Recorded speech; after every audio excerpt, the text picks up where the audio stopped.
Баршаңызға қайырлы күн достар. Дүкеннің бөлкейінен қалыспайтын дәмді, балғын, жұп-жұмсақ бөлкейлерді менімен бірге жасап көріңіздер. Және де түю әдістерін сіздерге бөлісе өтемін. Сол үшін видеоны до конца қарап, арнаға тіркелуді ұмытпаңыздар. Сіздермен бірге Айгерім.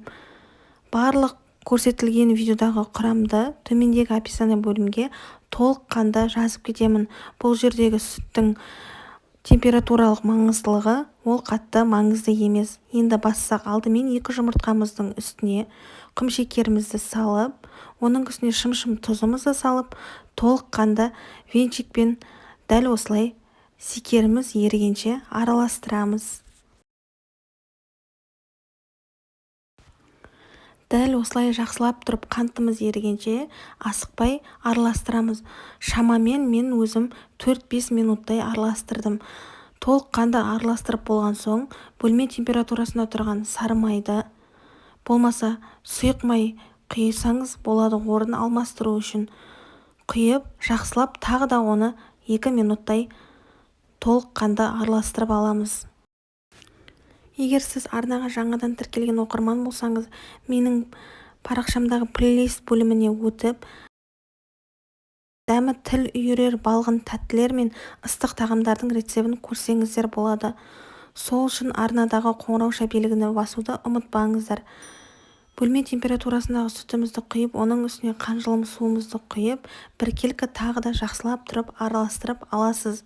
Ал егер сізде сүтіңіз салқын болса, сүттің салқындығын басу үшін бөлме температурасында қанжылым суды құйсаңыз болады. Оның үстіне 8 грамм ашытқымызды салып, тағы да бір рет жақсылап тұрып араластырамыз. Араластырылған қамырды дәл осылай, яғни араластырылған массамызды дәл осылай қойып, електен өткізілген ұнымызды салып, біркелкі қамыр илей бастаймыз. Бұл жерде маған ең алдымен қамырды осылай лопатканың көмегімен илеген оңайырақ, содан соң қолдың көмегімен арғай илеген ыңғайлы.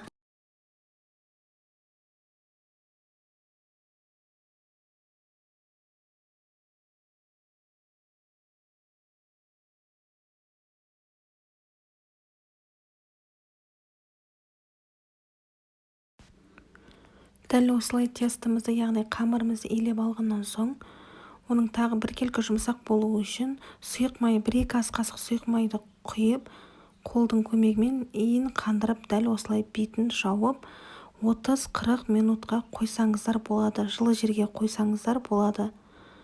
30-40 минуттан кейін қамырымыз дәл осылай жұп-жұмсақ балғын күйінде көтеріледі. Оны осылай қамыр илейтіннің үстіне қойып, біркелкі тағы дәл осылай айналдырып алып, ортасынан қақ бөліп кесіп, оны доңғалақ дөңгелек формаға келтірсеңіздер болады. Дәл осылай дөңгелек формаға келтіргеннен соң, оқтаудың көмегімен доңғалақ, яғни дөңгелек форма жасап аласыздар. Дөңгелек формамызды жасағаннан соң, дәл осылай айналдырып дөңгелектеп қамырымызды жасағаннан соң, пышақтың көмегімен дәл осылай орталарынан біркелкі кесіп, және де осы видеода көрсетілгендей орап, дәл осылай роза бөлкейін шығарсаңыздар болады. Және оның үстіне бөлкейіміз дәл осылай көтерілгеннен соң, оның үстіне жұмыртқаның сарысын жағып 180 градуста 35-40 минут пісірсеңіздер болады. Бөлкейіміз дәл осылай роза бөлкейіне ұқсас қылып дәмді балғын болып шығады. Ортасының жұмсақтығы дәл осы видеода көрсетілгенде жұп-жұмсақ балғын болып шығады. Бұл бөлкейімізді өзіңіздің қалауыңызға қарай ортасына джем, варенье, болмаса өзіңіздің үйіңізде не бар, соны қоссаңыздар болады. Ас болсын.